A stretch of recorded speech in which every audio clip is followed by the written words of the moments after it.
Hi, this is Gary with MacMost.com. Here's part 13 of my course, The Practical Guide to Mac Security, brought to you thanks to my great Patreon supporters. Go here to find out more.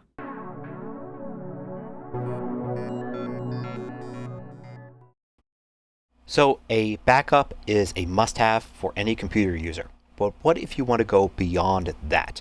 Well, there are 3 steps you can take to go beyond just the basic backup.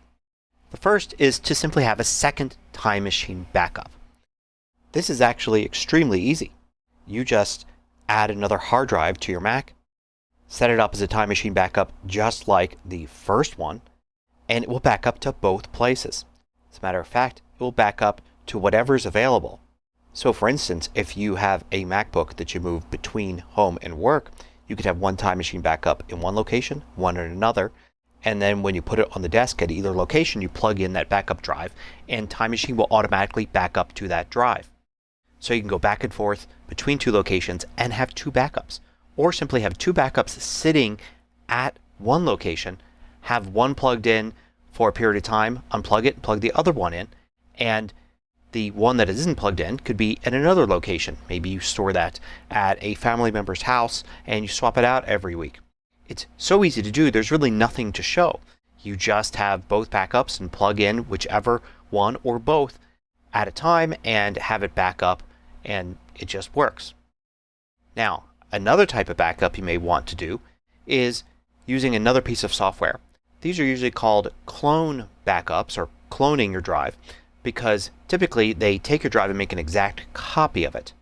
But not necessarily. Sometimes the software can do more advanced things like including incremental updates, so it's only updating what's new and maybe even keeping multiple versions around. 2 pieces of software that have been around literally for decades for Mac are Carbon Copy Cloner and SuperDuper. Both of these basically compete against each other, and I've used them both in the past. They both work really well, and if you wanted to have a second backup that wasn't Time Machine but was doing something else, these 2 pieces of software you can get and set them up so that they do backups to another drive. Another way to back up is doing an online backup.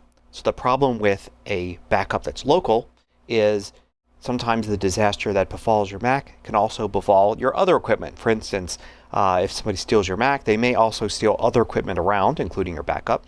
If there's a disaster, like a fire or flood or something, both your Mac and your backup could get destroyed. But an online backup will store your backup somewhere else. Now, in order to use an online backup, of course, you have to have a fast internet connection because it's going to be backing up all of your data. So as long as you have a modern, fast internet connection, you should be fine. Of course, the first backup you do to back up all of your stuff, that may take a long time, days, or maybe even more than a week to basically back everything up. But then from that point on, hopefully, it would only have to send little bits of information as you update files, add new files, and things like that. The one service that I use and I can recommend is Backblaze. It's a fairly popular service. It's not the only one out there, but it's the one that I use. So my personal backup solution is to have a Time Machine drive sitting near my Mac. It is backing everything up. And then in addition to that, I pay for a subscription to Backblaze. I have that installed on my Mac. You simply install their software and it runs automatically. And this then backs up over the internet and all my files are backed up elsewhere. So if I were to lose my Time Machine drive and my computer's hard drive at the same time, I could get a new Mac and I could go to the Backblaze service and I could either download everything I wanted to, or they even have a service where they'll ship you a drive as an emergency to get all your data back. If you liked this video, click the thumbs up button below to let me know. I publish new tutorials each weekday. Hit the subscribe button so you don't miss out.